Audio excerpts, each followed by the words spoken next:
There are moments in a man's life when everything he believed about the world peels back like paint, and underneath is something older, stranger, and far more unsettling.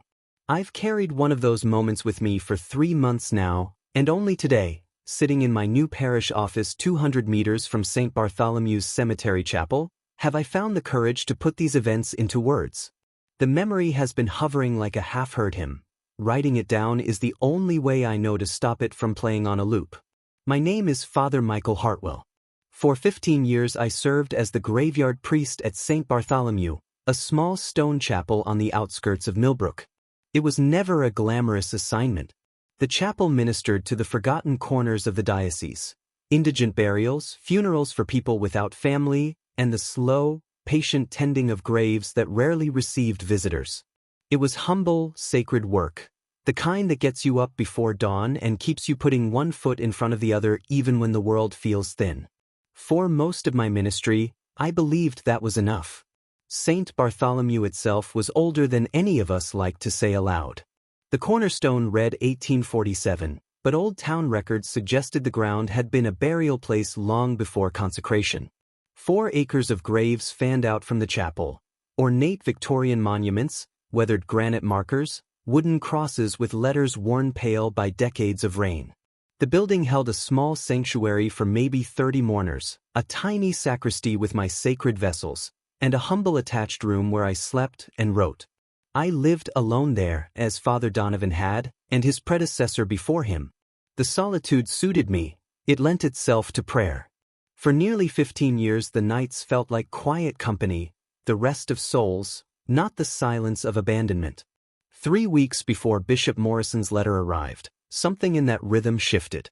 The letter itself, the one that told me budget cuts required the deconsecration of Saint Bartholomew and my reassignment to St. Catherine's in the city, should have shattered me. The diocese could no longer justify a full-time priest at a chapel that ran fewer than 24 services a year. The building would be handed to the county, I would move on. Strange as it sounds, when I read the bishop's terse lines, I felt not devastation but relief. I could not yet name why. I felt as if I was stepping away from a place that had begun to lean toward me in a way I could not bear. The change began quietly, the kind of thing that would have been easy to dismiss had none of it accumulated. At first it was sound, a soft tapping at night, always the same rhythm, always seeming to come from somewhere inside the chapel's walls. I knew the noises of that building: rain on slate, wind through eaves, mice behind the paneling, and this tapping was none of those. Deliberate, human, timed as if someone were knocking from the inside of the stone itself. Each time I rose, flashlight cutting arc across the pews, the tapping stopped. The silence that followed had its own weight, like breath held and then released. Soon after the tapping began, the whispers arrived. I first noticed them during Compline, when the sanctuary shrinks to the sound of a single voice. There would be a murmur beneath my recitation, something like distant conversation underwater. At first I told myself it was the wind again, or a trick of the chapel's odd acoustics. But they grew bolder, more frequent, and their timing unnerved me. The murmur would gather when I knelt before the altar and fall away when I rose, as though someone else's prayers were threading in and out of mine, slightly ahead, slightly behind. It was not a chorus of the dead as I had expected in theology texts. It had an immediacy that felt almost personal, as if the chapel itself were answering. I said nothing. Who would I tell? Father Hartwell. I imagined them saying, "You've served here too long, the isolation has set its mark." To speak aloud might have been to admit fear, to invite the very intervention that would end my ministry at Saint Bartholomew sooner than even the bishop required. And so I kept watch in silence, a shepherd who would not alarm his flock. The small signs accumulated. Candles I had set on the altar shifted position without explanation. One morning I found an old hymn book open on the lectern where I had not left it. The pages were marked at a hymn I had sung in my first year at the chapel, a hymn I had not chosen in a decade. Once, late at night, I thought I felt the brush of a cold hand on the back of my neck while I folded the linens in the sacristy. When I turned, there was only the linen and a faint scent, not mildew or wood smoke, but something floral and old-fashioned, like the perfume of a woman who had not been to the earth in a long time. Foreshadowing is a strange thing in a place like a cemetery. It is often subtle, almost respectful, as if the ground itself will not shout. The chapel's odd behaviors gathered and threaded through my days like stitches. The graveyard's quiet became punctuated by things that did not fit the natural order. They pressed at the edges of my belief, asking whether solitude alone had opened a door, or whether the place had begun to reveal what it had always held. On the night before the bishop's letter, during my final solitary vigil in the little sanctuary, the whispers swelled into near coherence. It was not language as I knew it, but there were inflections, breaths that matched my own, the very cadences of prayer. I remember thinking, with a foolish certainty I could not later explain, that the chapel was not empty in the way I had always assumed. Something else kept company there, patient, curious, perhaps even waiting.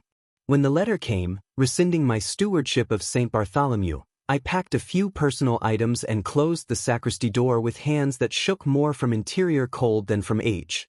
Bishop Morrison's decision was a practical one. The chapel's fate was sealed on paper. Yet the relief I felt was not merely about a new assignment. It was the feeling of stepping back from a ledge pushed closer than I had known. I was leaving the place that had begun, in its quiet way, to speak. I do not pretend to have all the answers. Men like me are trained to bathe confusion in ritual and hope, to make meaning where grief lies. But there are things beyond ritual's reach.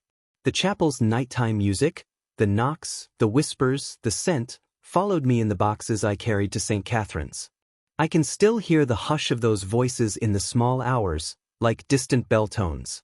And sometimes, when I sit at my new desk and the city noises rise outside the window, a small part of me hears the chapel's tapping and remembers the week I stopped believing that silence was innocent. If this were a simple tale of a haunted chapel, perhaps I would be content to fold it into parish lore and pass it on at a town supper. But whatever happened at Saint Bartholomew seemed to be less about the supernatural and more about threshold, the chapel acting as a hinge between what we know and what we refuse to name. It taught me, with a careful, almost holy insistence, that some quiets are not empty, and that the dead sometimes keep the faith in ways living men cannot fathom. I started keeping a journal the way a good priest keeps a ledger, methodically, with dates, times, and as much detail as I could force onto the page. If nothing else, I told myself, this was science, a sober record that might one day show a rational cause. The truth felt less noble. I was bargaining with paper, trying to convince myself that exhaustion and solitude had not split the seam of my sanity. The entries from those weeks read now like the opening lines of a confession. October 8th. Tapping resumed at 11:47 p.m. lasted approximately 12 minutes. Seemed to originate from north wall of sanctuary. No visible cause found upon investigation. October 12th. Whispers during evening prayers more pronounced. Almost sounded like Latin, but pronunciation unclear. Ceased immediately when I paused to listen more carefully. October 15th. Woke at 3:33 a.m. to sound of footsteps in sanctuary. Investigated immediately, but found nothing disturbed. All doors remained locked from inside. Even as I wrote those clipped lines, I could feel the pattern closing in on me like a hand. Small things, perhaps, on their own. A tap, a murmur, a vanished footstep, but strung together they formed a rope that tightened each night. The tapping no longer visited only the air, it visited my nerves. The whispers seemed to reply when I prayed. The footsteps arrived on the same hour, as punctual as a church bell. That last detail should have been the first warning. Repetition breeds meaning. The footsteps did not wander. They came at 3:33 a.m. every night, measured and sure. I timed them once, sitting very still in the dark, 47 steps, beginning at the chapel entrance and ending at the altar rail. Leather soles on stone, not ragged but purposeful, the gait of one who had a destination and chose it deliberately. The hour itself is a kind of foreshadowing. When the world is at its thinnest, when sleeping minds unpick their defenses, things that will not be named find room to speak. On October 18th, I decided to witness the thing directly. I sat in the front pew at 3 a.m., rosary in hand, the sanctuary lit only by the eternal flame and a pale moon washing through the stained glass. The silence was so complete you could hear a moth's wing. At 3:33, the footsteps began at the door behind me. I turned slowly and saw nothing.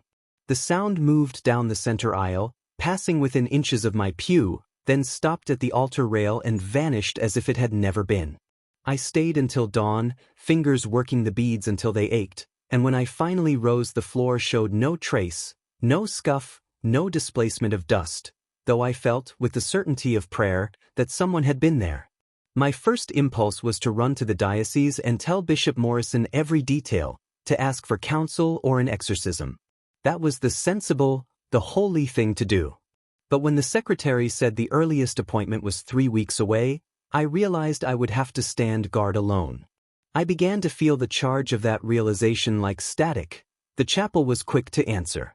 The manifestations multiplied. Little miracles became impossible to dismiss. Candles lit themselves during my morning office. The faint perfume of something floral, not the oily, synthetic smell of incense we use, but an old-fashioned fragrance like sachets left in an heirloom drawer, seemed to follow me up the sacristy steps. Books in my study were found open to passages I had not read in years. Once, I awoke and found an old hymn book spread on the lectern, marked at a hymn I hadn't chosen since my first year at Saint Bartholomew. Each event was reasonable in isolation. Taken together, they were a chorus, and every refrain hinted at a deeper line. The changes were not merely external. My sleep thinned to razor slivers. The day's work kept me numb until dusk, but at night I lost pounds of appetite and lightness of thought. The solitude that had once been consolation became a pressure, as if the chapel itself were contracting around me. There is a particular terror in this. You expect fear to be loud, dramatic. Here it arrived polite, punctual, and patient. Foreshadowing in a place of graves is an odd grace. Things do not typically shout. They gesture. The chapel's small anomalies, a candle moved, a whispered cadence answering my own, began to feel like a narrative being written in the margins. I kept thinking a line ahead. If the whisper replies to my prayer, what happens when I stop praying? If the footsteps are measured, to what door do they lead? On October 25th, every candle in the sanctuary burned when I came in for lauds, the flames synchronized as if someone had rehearsed them.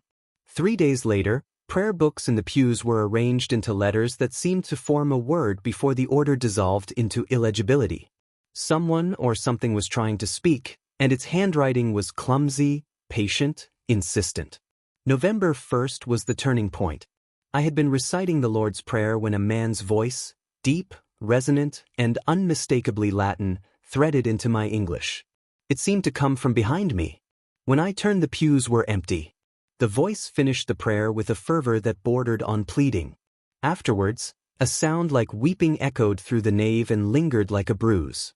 It was then that I stopped arranging observations and resolved instead to confront.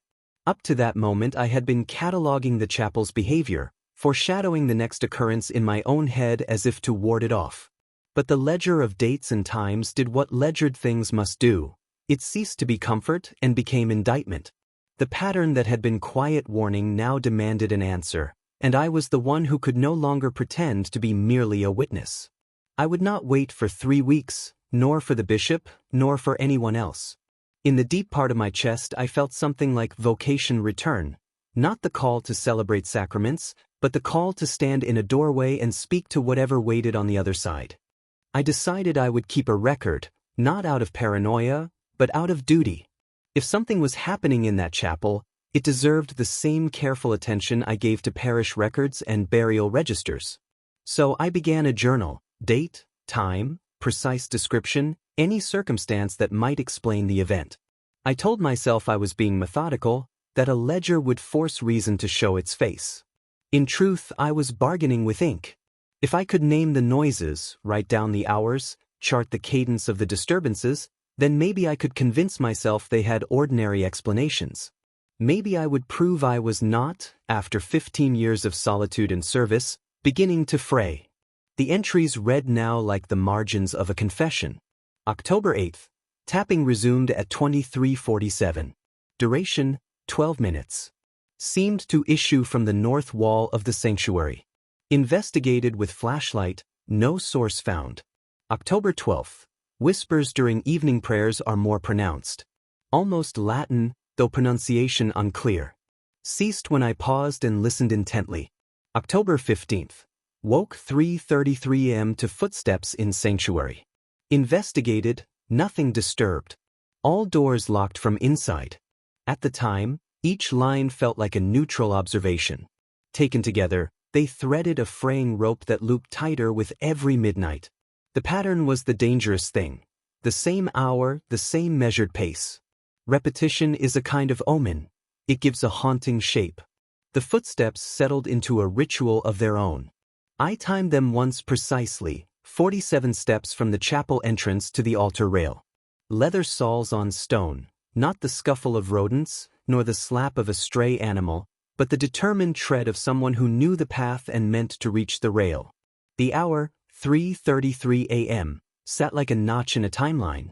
It is the liminal hour when the world thins and certain things find room to move.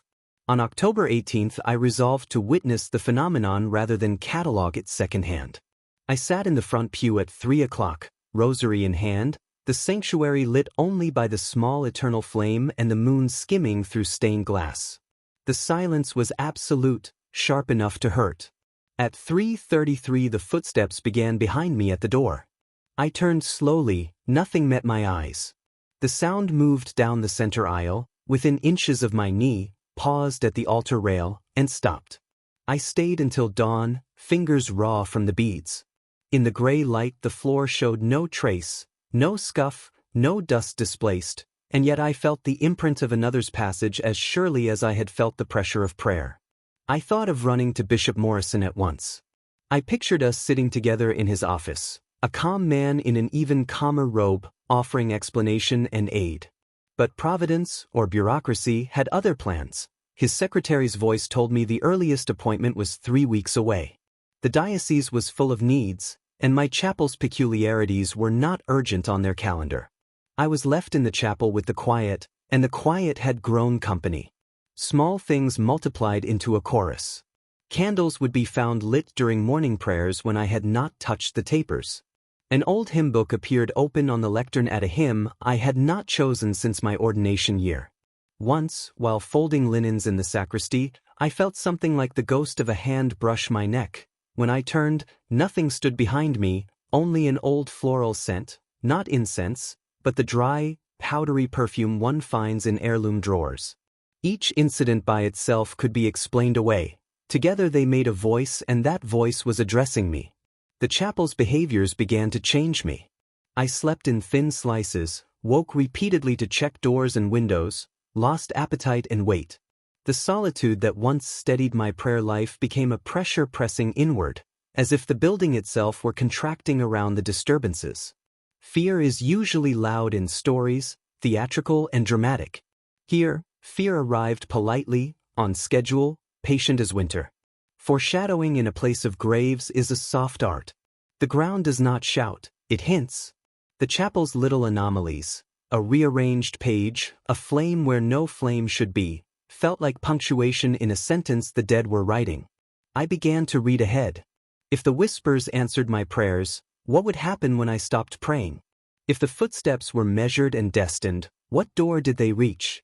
By October 25th, every candle in the sanctuary burned when I arrived for lauds, flames synchronized as if someone had rehearsed them. On October 28th, the hymnals in the pews had been arranged to suggest letters, then dissolved into an indecipherable pattern, clearly an attempt to communicate but lacking the hand to finish the thought. The chapel was teaching me to expect messages, and those expectations sat heavy in my chest. November 1st changed the ledger into a summons. I was reciting the Lord's Prayer when a deep, resonant Latin voice threaded in behind my English. It seemed to come from directly behind me. I turned, empty pews, empty aisle. The voice finished the prayer with fervor that blurred into the sound of weeping, not the soft sobs of sorrow but long, wrenching sobs that echoed and then receded like tide. After that night I stopped merely noting occurrences. I decided to act. If the ledger had been a map to the strange, the events that followed were the map's compass. For days I had been foreshadowing in small ways, expecting the next step, bracing for the next hour. But lists and times were no longer enough. The pattern asked for response. The chapel's strange attentions were not harmless curiosities. They were an insistence, a patient knocking at a door I had avoided opening. So I did not wait for the bishop, or for the neat remedy of ritual dictated by committee. I chose to stay. I would keep watch on the chapel's last night under my stewardship, November 14th, and meet whatever had been writing in the margins. I would take up the rosary not as comfort only, but as a tool, a steady metronome against that other rhythm. The journal would remain by my side. Dates, notes, small neutral facts to bear witness to the night. And I understood, with that calm certainty that comes before an answer breaks, that the ledger's lines were not the end of the story but the first beat before revelation. The manifestations grew sharper every night, as if the chapel were tuning itself to a frequency only I could now hear. Voices rose in languages I did not know, phrases that threaded through Latin and dialects older than any congregation I'd served. Shadows slid across the sanctuary where no body cast them. Most unsettling of all was a sensation I could not name, a presence that did not quiet when I prayed, but seemed to feed on the prayers themselves, swelling with each petition rather than finding rest in liturgy. It felt less like consolation and more like appetite. I wrote to the bishop asking for guidance, but the reply would not arrive in time. And the thing in the chapel grew impatient, more insistent each night. It wanted something from me, though I could not divine what that something was. I had long since lost the comfort of solitude. I was no longer alone in the place I had cared for 15 years, and I began to fear what might be required of me to placate whatever tormented soul kept pacing the nave. Pray for me, brother, I thought. Pray that God grant me the strength to do what must be done, whatever that might be. That afternoon, as I cleared papers and turned through old volumes, I found a folded letter I had not noticed before. The ink had bled with time, the hand was trembling. At the bottom, the signature read Father Edmund, shaky, almost illegible. Beneath his name, another hand had written in a steadier script, found with Father Edmund's body. Cause of death, heart failure brought on by extreme spiritual distress. May God have mercy on his soul. I set the letter down and felt the room tilt. The parallels were too exact to dismiss. The voices, the shadows, the way prayer seemed only to sharpen whatever answered it. But Father Edmund's note contained something else, an aside that pulled at a different thread altogether. He wrote of burials that predated the chapel's consecration, of bodies laid in unmarked graves before 1847, some who had died under circumstances that would have denied them a Christian interment. He confessed, in a tone that frayed across the page, a dread that the chapel might have been built atop older ground not rightly sanctified. I spent the rest of the afternoon hunting through brittle maps and faded survey ledgers. Most records were scattered or missing, chewed by damp and time, but eventually I found a weathered hand-drawn plan dated 1845. It showed the future chapel's footprint and a scatter of earlier graves. One mark stood where the altar now stood, a circle crossed by a line, a notation I'd seen elsewhere in 19th-century records to indicate unbaptized or excommunicate burials. The implication landed like a stone. If that map was right, the sanctuary itself had been built over a grave of someone denied Christian rites, a soul cast to limbo by human ordinance or misfortune. The knowledge rewired everything. The disturbances were no longer random vexations. They read like persistence, 100-year persistence, of a soul whose rest had been interrupted from the first stones. Perhaps, I thought, the presence was not wicked so much as desperate. It had been trying, in its crude way, to communicate for a century and had found no ear until now. That possibility filled me with both dread and a kind of obligation. If the chapel sat atop such a burial, perhaps the spirit could be guided with rites that had not been offered. I prepared for my vigil as one prepares to meet a summons. There was practical work, gathering the sacred vessels, filling the ampoules of holy oil for extreme unction, selecting readings from the office of the dead, and there was internal work, steadying my voice, shaping the prayers to hold both compassion and purpose. If this was to be my last night at Saint Bartholomew, I would not waste it on fear. I would do what I had been ordained to do. I would pray, and I would attempt to put right what generations had left undone. As dusk folded into night, I lit the sanctuary candles and opened the service books. The chapel felt different than it had in those wrenching weeks, less menacing and more expectant, as if the whole place had been leaning toward this moment. I had barely begun the opening prayers when the familiar sound started, measured footsteps in the center aisle. But this time I did not turn.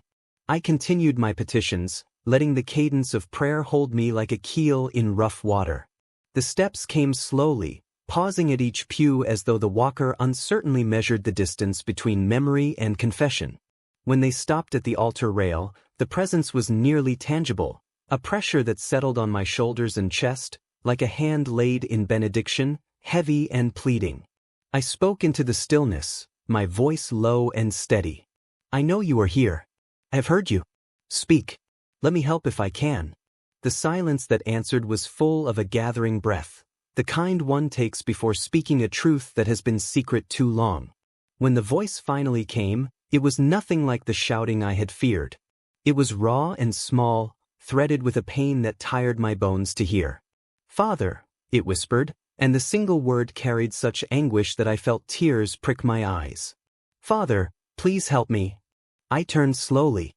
For the first time since the tapping began, I saw a form. He stood at the rail, translucent but unmistakable, a man of about 30, dressed in the rough linen of a 19th-century laborer. His cheeks were hollow, his eyes were wells of exhaustion. He looked like a man who had been worn by hunger and cold and long sorrow, an outline of a life cut raw and kept from rest. Everything I had read and heard folded into a single terrible clarity. The footsteps at 333, the old map, Father Edmund's trembling letter, all of it led to this apparition. A man buried before the chapel stood, one of those whose burial had not met the rites the church affords. His presence had not been malevolence but protest, a demand that the church acknowledge what had been denied him. His hunger was not for earthly comforts, it was for sacrament, for absolution, for a place in prayer. He extended a thin hand, not in threat but in entreaty. "They would not pray for me," he said, voice like dry leaves. "They would not touch me with water. I could not sleep." The chapel seemed to lean in with me. The candles flickered, the old wood creaked in sympathy, and for a moment the boundary between the living and what lies beyond felt thin enough to pass a candle through. I folded my hands, feeling the tremor in my fingers, and realized that what haunted the sanctuary had less to do with malice and more to do with omission. Someone, long ago, had been denied Christian rights. Someone's salvation had been postponed by prejudice or chaos, and the debt had festered into unrest. In that quiet I understood what I must do. The rites I had prepared were no longer theoretical, they were a remedy. The altar was not merely stone, it was the place where mercy could be enacted, where a priest's voice might stitch a frayed soul back to grace. I rose, palms open, and answered the knot of longing with the only thing I had been taught to give, the church's prayers, spoken slowly, insistently, as if each word might anchor a wandering soul. "What is your name?" I asked, my voice no more than a whisper against the stone. "Thomas," he answered, and the single syllable seemed to cost him, drawn out with a kind of ache as if naming himself hurt. "Thomas Brennan. I died here, Father. I died here in sin, and I have been waiting so long for someone to hear my confession." The name landed in me like a thrown stone. Brennan. The same surname as Father Cornelius Brennan, the second priest to serve at Saint Bartholomew. The echo of that family name folded the past into the present in a way that felt less coincidence and more design. It was a thread I had only just begun to tug. "Tell me what happened, Thomas," I said, rising from my knees and moving closer to the altar rail. The chapel around us seemed to hold its breath. When he spoke again, his form flickered, thin and translucent as a page in a wind, as if the effort of keeping himself visible was siphoning the last of his strength. His voice carried the weight of a century. "I was a laborer, Father," he said. "I worked on this chapel's bones when it was being raised. My brother Cornelius, he was to be the second priest here, after Father Edmund. I was proud of him. I was proud that my family would have a place in God's work." He swallowed, the sound like dry leaves. "And I was angry. Angry at God. Angry at the sickness that took my wife and babes the winter before. Angry at the world that left me with nothing but bitterness." There is a peculiar kind of foreshadowing in confession. Sins once hidden tend to cast long shadows. Thomas's anger felt like such a shadow, spread over the place like dusk before a storm. He went on, the words coming in ragged breaths. When they told us the chapel would be built over those old graves, the graves of the forgotten, I saw the church raise its money and its marble over bones no one tended. I saw consecration as a lie, a polished stone over what they had abandoned. "What did you do?" I asked, though the way he braced himself told me the confession would be worse than I feared. His figure shivered, pulsing like a faint candle flame. He answered in that thin, haunted voice. "I desecrated the altar stone before the chapel was consecrated. I carved words into the rock, blasphemies, words to make the place as godless as I felt. I sealed them with my blood." The chapel felt colder by a degree, as if the air itself understood blasphemy. I meant to curse it, to make it speak the truth of what it was built upon. But when Father Edmund said the first Mass, the consecration sealed the words beneath holy oil and prayer. They could not be read, but they remained. They fessed. I could not live with what I had done. His admission fell into the nave like an accusation from the earth itself. 3 days later I died, Father, he continued. I was on the scaffolding of the bell tower. The fall, his transparency shivered with memory. It was not accident. I could not stand another sunrise with the thing I had done bearing on me. I threw myself to the stones. A dozen loose threads of the chapel's troubled history braided tight in that moment. Father Edmund's sudden collapse, Cornelius's hasty transfer, the priests who followed and faded like candles, all of it took on a single, terrible logic. This was no stray haunting. It was the echo of an act, bound into the very altar where we prayed. Thomas's shame had been written into the building and, the way he described it, had become a prison. I died in mortal sin, he whispered. Unconfessed, unabsolved, bound. His hollowed eyes held mine, pleading. For 100 years I have watched men come to this place and find it heavy, full of a wrongness they could not name. It poisoned their prayers. It drove some to despair. Father Edmund felt it first. Cornelius felt it, though he never guessed why. Each priest who tried to cleanse this place fought the wrong and failed, not because they lacked courage, but because they fought the symptom and not the root. "Why are you telling me this now?" I asked, and in the question lay backward glances, the tapping, the footsteps, the whispering prayers that had threaded through my nights. The foreshadowing had been knocking at the edges of my days. Now it spoke plainly. "Because you are not like the others," Thomas said. The accusation was gentle, almost grateful. They tried to purge the place by force. They wrestled with the darkness as though it were an enemy to be punched into silence. "You," he paused, "you did not fight. You listened. You accepted the chapel and its sorrow as part of your ministry. You prayed for the forgotten. You spoke for those with no one to speak for them. Your acceptance loosened the bars that held me." His words landed like a paradox. My compassion had been the key that eased his prison. I felt a hollow satisfaction and a deeper guilt. Had the very kindness of my vocation been the instrument of release? Thomas's outline grew thinner. It cost him to maintain his shape. "If you had left as the bishop decreed," he continued, voice trembling, "if you had packed and went and the altar had been quiet through new men who fought at it, I would have been bound another century." He looked like a man who had been given a single last chance. I could not risk another 100 years. I needed confession. I needed absolution. I needed a priest who would not run. In that moment I understood why I had been drawn to spend my final night at Saint Bartholomew, why the chapel had felt like an unfinished sentence begging to be completed. It was not my need for closure. It was Thomas's need for mercy. The foreshadowing that had filled my weeks, the precise hour of footsteps, the hymn book opened at an old favorite, the candles lit in unison, had been not threats but summonses, each small oddity a finger tracing the outline of a truth that demanded to be acknowledged. Thomas's confession left him nearly spent, his form a fluttering shadow. Yet his eyes were fixed on me with a hope so raw it hurt. I had been given the role he had prayed for a century, confessor and agent of the Church's mercy.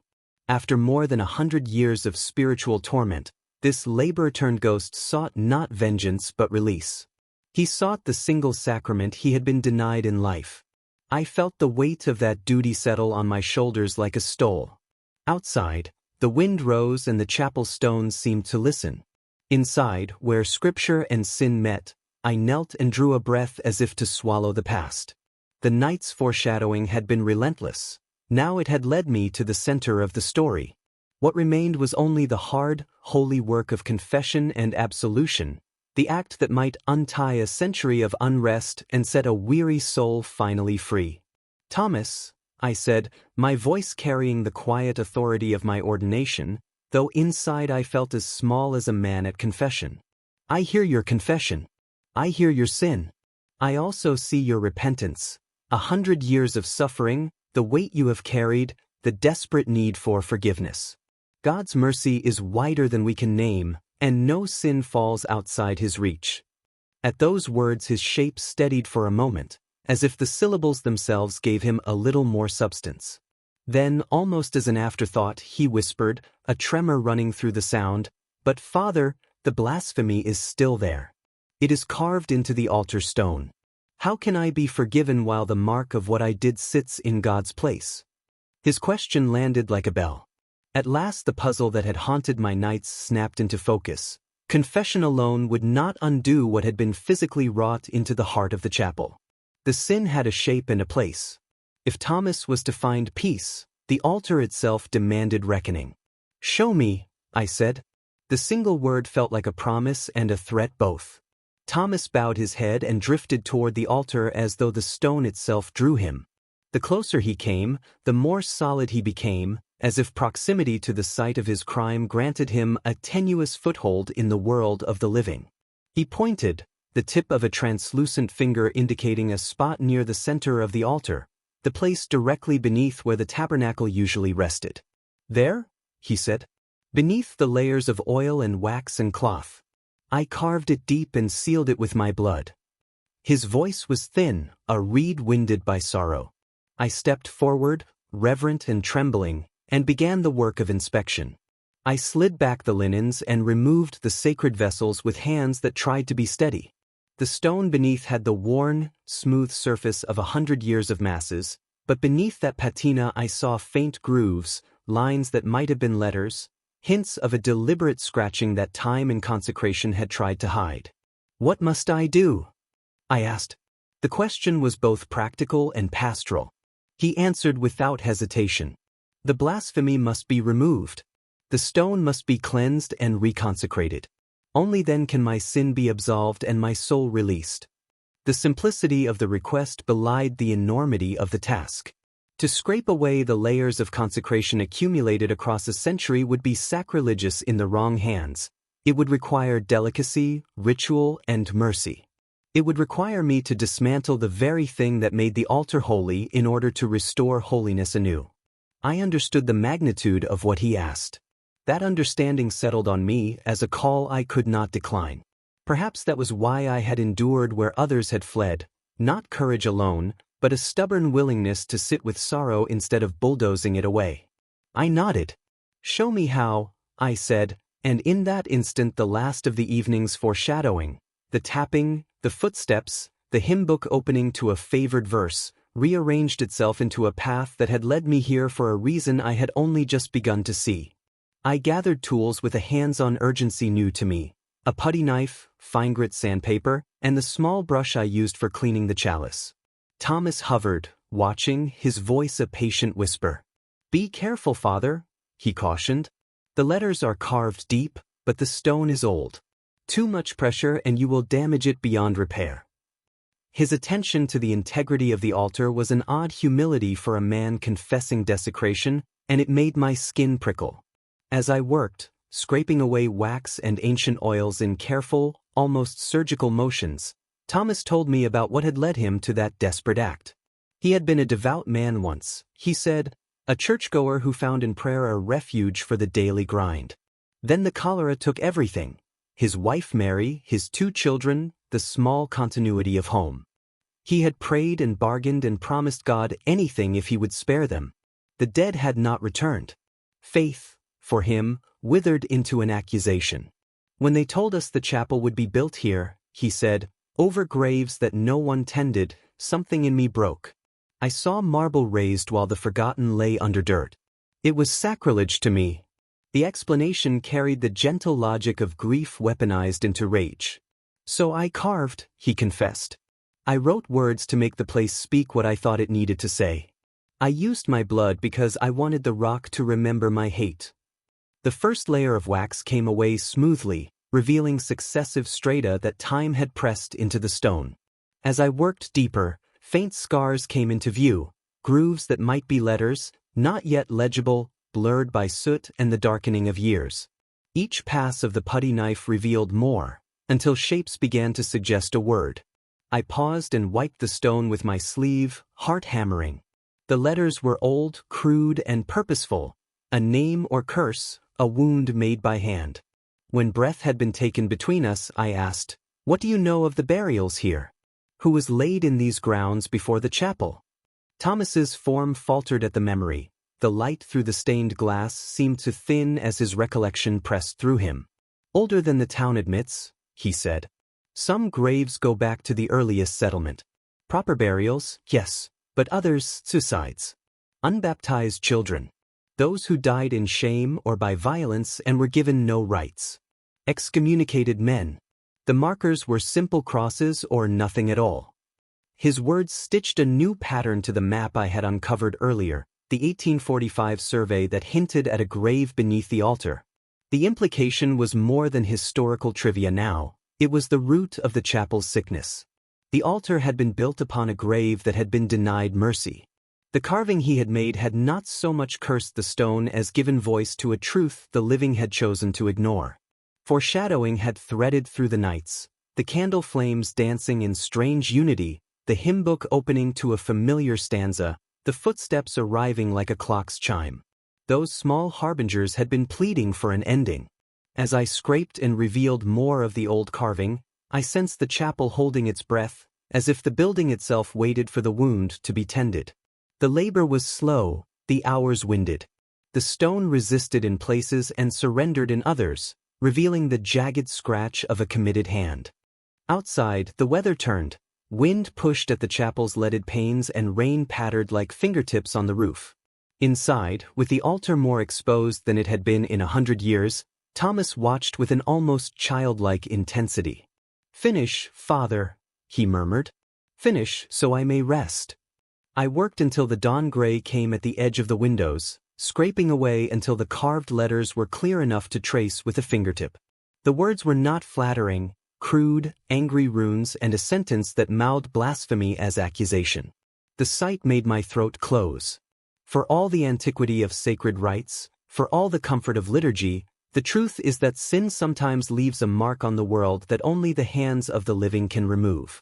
When the stone lay clean enough to be read and touched, I paused and breathed.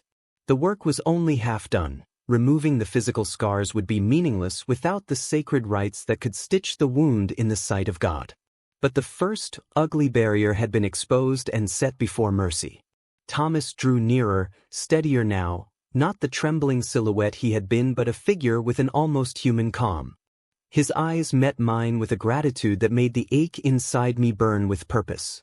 We had reached the place where confession met action, where a priest's absolution must be coupled with an action that acknowledged and repaired wrong done in flesh. The foreshadowing of prior nights had not been mere prelude. It had been instruction. The chapel had been calling me not only to notice but to act, to undo with my hands the lie that had been set in stone. And so, with the first light of morning edging the glass, I prepared the rites that would follow, the cleansing, the prayers of reconsecration, and the final absolution that would ask heaven to receive, at last, a soul unwillingly trapped beneath consecrated ground. He pointed to the place where my hands worked, and his voice carried a weight that made my stomach tighten. "That grave," he said, "the one beneath the altar, it's not like the others." I paused, chisel in hand, already sensing there was more behind his words. The ground here had always felt different, heavier, as though the stone pressed down on something that did not wish to be held. "The marker was strange," Thomas continued. "Not a cross.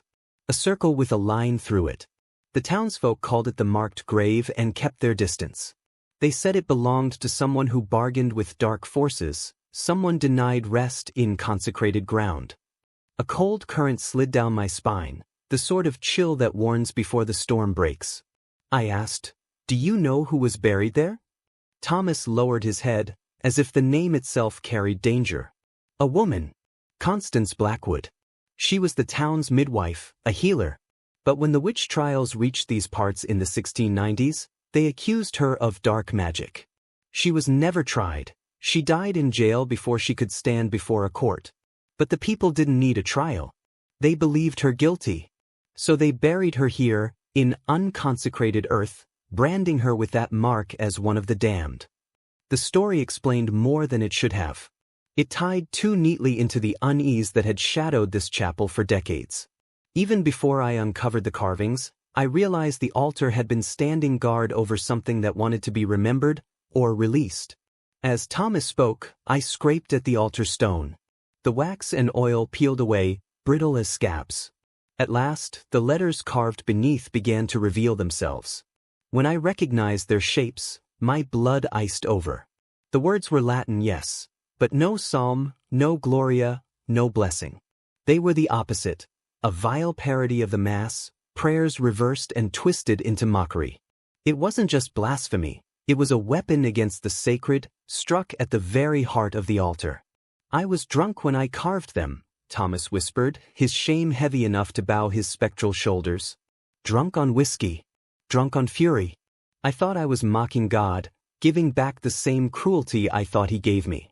I didn't realize I was cutting a wound that would never heal." As more of the writing surfaced, the air shifted. The chapel seemed to press inward. My chest felt heavier, the air too thick to draw freely. The candles sputtered though no breeze moved. Then the sound began, faint at first, like wind brushing old wood. But it grew, layering itself, until I swore the stone walls themselves whispered, "Father!" Thomas's tone sharpened. Urgency edged his words.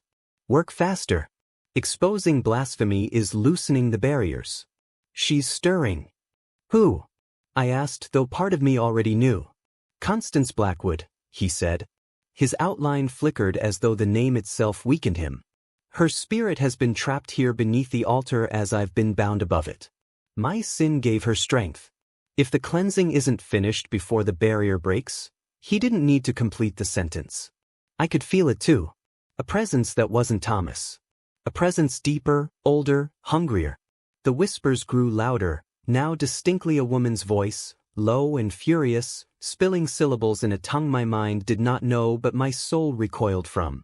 I forced my hand to keep working, scraping faster, shaving away wax and oil.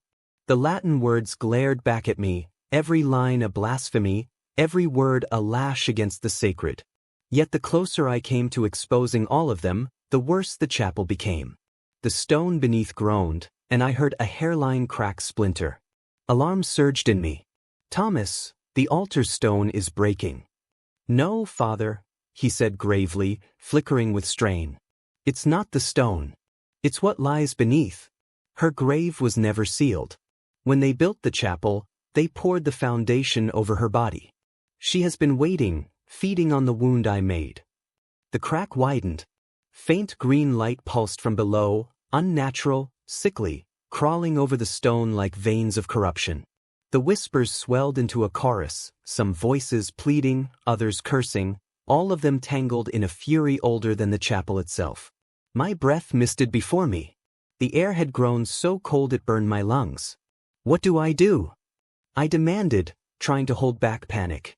"You must finish," Thomas said, his voice fierce now, clarity cutting through centuries of guilt. "Remove every trace of the blasphemy. Reconsecrate the stone.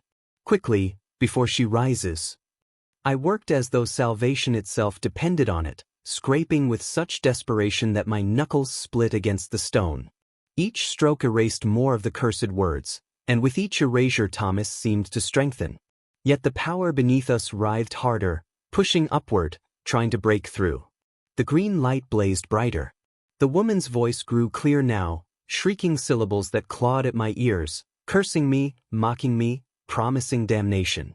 "She's breaking free," Thomas cried.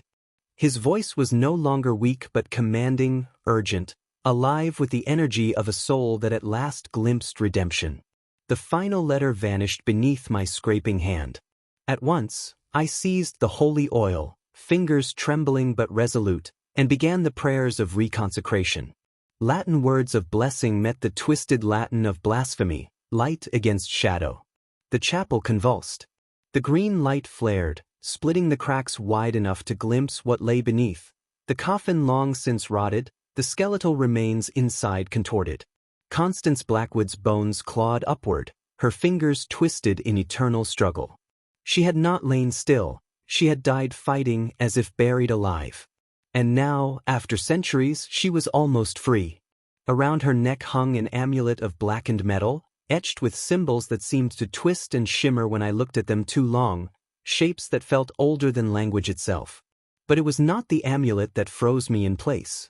It was her skull. The hollow sockets fixed themselves on me as if I had been chosen, as if all along she had been waiting for this moment. Then, impossibly, the jaw began to shift. Bone scraping bone, slow at first, then deliberate, as though she was trying to form words that had been trapped inside her for centuries. The whispers in the chapel, which had once clung to the shadows like faint echoes, now swelled into something sharper. Curses spat through time. My mind throbbed beneath the weight of it. Something wasn't just haunting this place, it wanted in. "She wants to possess you, Father," Thomas warned, his voice tense with urgency. "She's been bound here for centuries. You're her only door back to the living. Don't let her in." The warning chilled me not because of its content, but because I had already felt it. A pressure against the edges of my thoughts, probing, clawing, an intelligence filled with fury, searching for the smallest crack in my defenses. I forced my voice steady and continued the consecration prayers, every syllable trembling with defiance. The holy oil hissed against the stone as though it were acid, releasing thin tendrils of smoke that stung my eyes and filled the chapel with the acrid scent of sulfur. With each word, the green light beneath the altar faltered. Constance Blackwood's attempts grew frantic, her curses pressing harder, more insistent, like fists pounding against a locked door. My voice rose above the whispers. "In nomine Patris, et Filii, et Spiritus Sancti." I traced the sign of the cross over the cracking stone. "I consecrate this altar to Almighty God, and I banish all evil from this holy place." The response was instant. The green glow flickered, then snapped out like a candle pinched between fingers. The cracks in the altar stones sealed as though they had never existed. The chorus of voices cut off mid-breath, replaced with a silence so sudden it rang in my ears. The suffocating weight lifted. For the first time since I had stepped into Saint Bartholomew's, the chapel felt like it belonged to God again. And then I saw Thomas. His figure, once flickering and insubstantial, now stood whole before me, bathed in a soft, warm light that seemed to flow from within. For the first time, he smiled, not the strained, haunted grimace of a soul in torment, but the unguarded joy of a man finally free. "It is finished," he whispered, wonder in his tone. "Father, the weight is gone. The guilt, the anger, the despair, they've fallen away. For the first time in over a century, I am free." I set the oil aside, tears stinging my eyes. "Thomas Brennan," I said with all the solemnity my office carried, "by the authority vested in me as a priest of the Holy Catholic Church, I absolve you of your sins. Your penance is complete.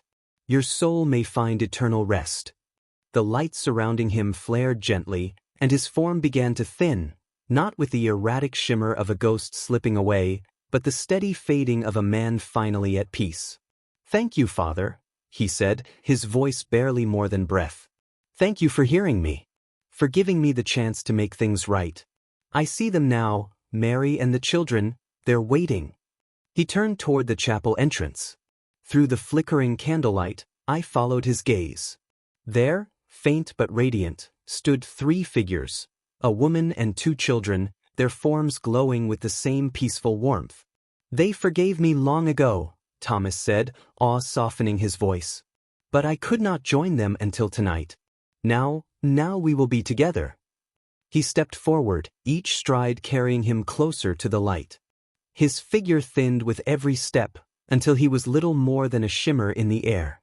At the threshold, he turned back, his eyes fixed on me one last time. "Father Michael Hartwell," he said, his voice stretching across a distance both vast and holy, "you have been a true shepherd to the lost. God bless you." And with that he was gone. So were the glowing figures of his family. The silence that followed was unlike the one I had known earlier. No longer heavy and suffocating, it was the stillness of peace, of completion, the quiet after a storm when the world breathes again. I knelt at the altar for a long time, trembling, overwhelmed by what I had witnessed. The stone, now gleaming with oil and candlelight, bore no scar of the blasphemy carved into it a century ago. It radiated sanctity. When the first light of dawn streamed through the stained glass windows, I realized my final night at Saint Bartholomew's had become far more than a farewell vigil. I had been chosen to witness redemption, to see a man's soul restored and a place of darkness transformed into one of the most sacred sanctuaries I had ever known. But Thomas's final words lingered like an unfinished psalm. The chapel should not be abandoned. It should be preserved. I knew then that my work was not finished. Before leaving, I wrote everything. His confession, the blasphemous carvings, the battle against Constance Blackwood's cursed presence, the miracle of his release. The diocese would have to know. The world would have to know. Because what had happened at Saint Bartholomew's chapel was more than a haunting. It was a warning and a miracle written into stone. I had included copies of every historical document I could uncover: Father Edmund's haunting letter, the brittle survey map that revealed the chapel's foundations had been laid atop older burial grounds. I knew the bishop would likely dismiss my account as exaggerated piety or the fevered imaginings of a weary priest. Still, I felt compelled to record it all. Somewhere in my heart, I knew the story was not finished. When Bishop Morrison's car arrived at noon to carry me toward my new assignment, I stood ready, my report in hand. I had also prepared a formal request. Saint Bartholomew's chapel should not be deconsecrated, but preserved. I spoke of what I had witnessed, not as legend, but as fact. At first, the bishop's face betrayed nothing but polite skepticism. Yet as I described the change that had taken place, the weight of Thomas Brennan's release, the undeniable sanctity that had filled the chapel in those final hours, his expression softened. My documents gave form to the unseen, and though he said little, I could tell that something in him shifted. He agreed, at least, to postpone the deconsecration until a diocesan investigation could be completed. It was a small victory, but one that felt strangely fragile, as though the decision itself trembled on some unseen balance. 3 months later, I received the letter that confirmed what I had prayed for. Saint Bartholomew's chapel had been designated a diocesan shrine, a place dedicated to prayer for the dead and the forgotten. A new priest was appointed, a young man named Father David Chin, whose quiet vocation centered on interceding for souls still in need. The chapel, once a place of whispers and unrest, now lived again with candles, prayers, and hope. I have never returned. Yet the chapel lingers in my thoughts like a half-healed scar. In prayer, I often remember Thomas Brennan, no longer the tormented shade who begged me for release, but a father reunited with his family. I whisper thanks for the chance to be the instrument of mercy in his redemption. And then, almost unwillingly, my mind drifts to Constance Blackwood. Her name presses against the edges of my conscience. She remains beneath that altar, not at peace, not yet. Bound but never freed. I cannot pray for Thomas without remembering her. That final night taught me something I had not truly grasped before. My calling is not only to shepherd the living, but to extend care to every soul, saint and sinner, remembered and forgotten, living and dead. Death does not end our pastoral responsibility, it only deepens it. Yet even in that revelation, shadows remained. There are mysteries in this world that resist explanation, places where faith and fear collide. In Saint Bartholomew's chapel, I learned that a priest is never truly alone, not because of the spirits that linger, but because of the eternal communion that surrounds us, binding the living and the dead. That truth comforted me then, but in quieter hours, I wonder if it was also a warning. I write these words now on the anniversary of that night, seated in my study at St. Catherine's.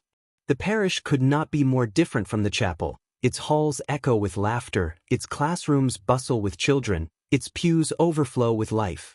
And yet, each day, no matter how busy, I remember that small cemetery chapel. I remember the lesson it carved into my very soul. Just last week, a letter arrived from Father Chen. He told me that the chapel has become a place of pilgrimage. People travel from across the diocese to light candles, to pray for their departed, to find comfort in the extraordinary calm that now fills the sanctuary. His words should have brought me peace. Instead, they stirred unease. For in his letter, he mentioned something else. During recent renovations, nothing extraordinary, just simple changes to accommodate elderly visitors. Workers discovered additional burial sites beneath the floor. Most contained ordinary remains, those who had received Christian burial long ago. But one grave was different. It belonged to a woman. She had been interred with an amulet of black metal, etched with symbols no diocesan archaeologist could decipher. Unlike the others, this grave showed signs of disturbance from within, as if the occupant had clawed against her coffin lid, desperate to escape. Her bones bore the unmistakable posture of someone buried alive. Father Chen asked if I knew anything of this. Did I, perhaps, recall any record of such a burial during my time at Saint Bartholomew? I have yet to answer. The letter rests on my desk even now, its words heavy with implication. How much should I reveal? Should I tell him what I know of Constance Blackwood? Of the night her voice seeped through the cracks in the altar stone? Of the malevolent intelligence that pressed against my mind, desperate to find release? For the truth I must now face is that my work at Saint Bartholomew was never complete. Thomas found peace. The chapel found sanctity. But Constance Blackwood's soul remains bound in fury and despair. The reconsecration sealed her beneath the altar, erecting a spiritual barrier strong enough to hold her back. But barriers are not the same as healing. She was contained, not cleansed. The more I have studied her history, the heavier the burden has grown.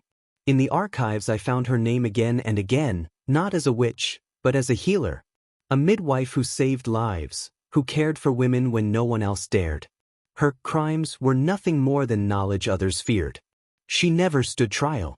She died in a cell, abandoned by those who should have defended her. Her burial in unconsecrated ground was not justice, it was cruelty. And so I have begun to wonder, was the darkness I encountered truly hers, or was it the rage and despair of a soul wronged beyond measure? What I mistook as evil may have been anguish, centuries of silenced cries echoing through stone. Yet the question haunts me. If her unrest stems from injustice, what will it take to set her free? And, if her presence is ever unbound, will she come forth seeking peace or vengeance? Like Thomas Brennan, she was a soul in torment. Yet Constance's pain was different. It was not revenge she sought, but recognition and redemption. And though I had once convinced myself my work at Saint Bartholomew was finished, the thought of her remains like a shadow in my conscience, whispering that I left something undone. I helped Thomas find peace, but Constance still lingers, trapped in her spiritual prison, contained but never healed. That failure gnaws at me even now, for deep down I know that the story of Saint Bartholomew is not yet over. The question that haunts me is no longer if I should return, but when. To walk away might have been easier, but to do so would be to abandon her, and perhaps others, who still cry out in silence. The theological implications, of course, are staggering. The Church has its teachings, sharp and uncompromising. The fate of souls after death is God's alone. And yet, the night with Thomas Brennan proved otherwise. I witnessed with my own eyes that redemption can reach even beyond the grave, that God's mercy stretches farther than any doctrine dares to admit. That memory lingers like a flame in the dark, lighting a path I cannot ignore. I have shared my concerns, in careful fragments, with trusted colleagues. Never the details, those remain mine alone, but enough to gauge their counsel. Their answers left me unsettled. Some insist the dead must be left to judgment, that human hands have no place in eternal matters. Others suggest the opposite, that if God reveals a soul's suffering to us, perhaps it is because we are called to intervene. It was Father Martinez, aged and trembling with the wisdom of years, who gave me the words I cannot escape. The question is not whether you have the authority to help, but whether you have been chosen to help. Chosen. That word echoes in me even now. If God entrusted me with Thomas Brennan's salvation, how can I deny Constance the same chance? If I was shown her torment, can I claim ignorance of my duty? As I write, I feel the weight of inevitability pressing in. This is not simply a choice, it is a calling. And so I have spoken with Bishop Morrison. I told him I required leave for a spiritual retreat at Saint Bartholomew, to seek prayer and contemplation at the place of my former ministry. He agreed readily, supportive, perhaps relieved at what he believed to be a harmless exercise in reflection. I did not tell him the truth. How could I? What I face cannot yet be spoken aloud. Some truths are too heavy, too dangerous, until they are resolved. I will return to Saint Bartholomew on November 14th, the exact date of my last night there, 3 years ago. That timing is no accident. Perhaps I am meant to retrace those final steps, to complete the work I left unfinished. Father Chen will accommodate me, though he, too, knows nothing of the true purpose of my visit. And perhaps it is better that way. If I fall, no one else must bear the burden. Yet I cannot pretend ignorance of the risks. This is no quiet pilgrimage. This is spiritual warfare, and I may not leave that chapel alive. Constance's suffering runs deep, and whatever force holds her captive may not yield without a fight. Still, the memory of Thomas Brennan urges me onward. His words before his release remain etched into my soul. You have been a true shepherd to the lost sheep. If I was shepherd to Thomas, then I must be shepherd to Constance as well. The valley I now walk is dark indeed, and yet I take comfort in the psalmist's promise. Though I walk through the valley of the shadow of death, I will fear no evil, for thou art with me.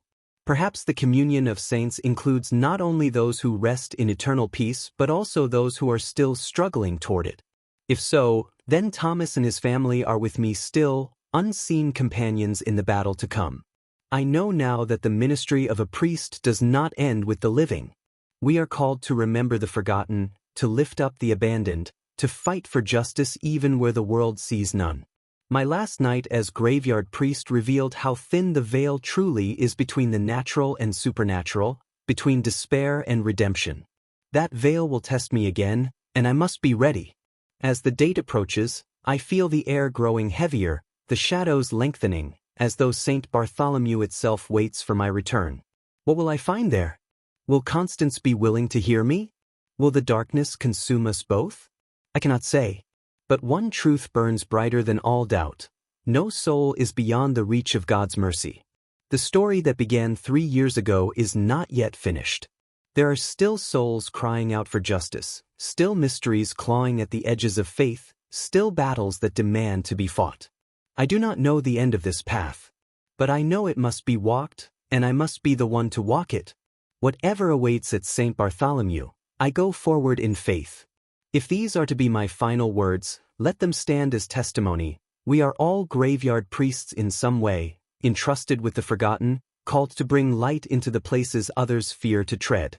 The battle for Constance Blackwood's soul is not yet over. And perhaps, in the valley of the shadow, the greatest test of God's mercy still lies ahead.